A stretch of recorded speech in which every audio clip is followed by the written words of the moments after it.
জল ছাড়া যেমন মাছ বাঁচতে পারে না, গাছ ছাড়া আমরা বাঁচতে পারি না ছায়া ছাড়া।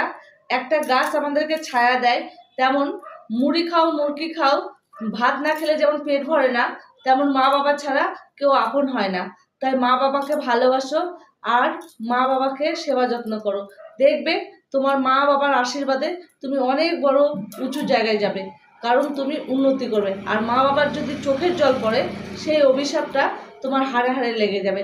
তাই বন্ধুরা, তোমাদেরকে একটাই কথা বলতে চাই, যারা মা বাবাকে অবহেলা করো তারা মা বাবাকে ভালোবাসো। দেখবে মন খারাপ হলে মা বাবার কাছে গিয়ে মনের কথা খুলে বলতে পারবে, কিন্তু একটা অপর লোককে যখন বলতে যাবে তখন তোমার নিন্দা চর্চা আর একজনের কাছে করবে।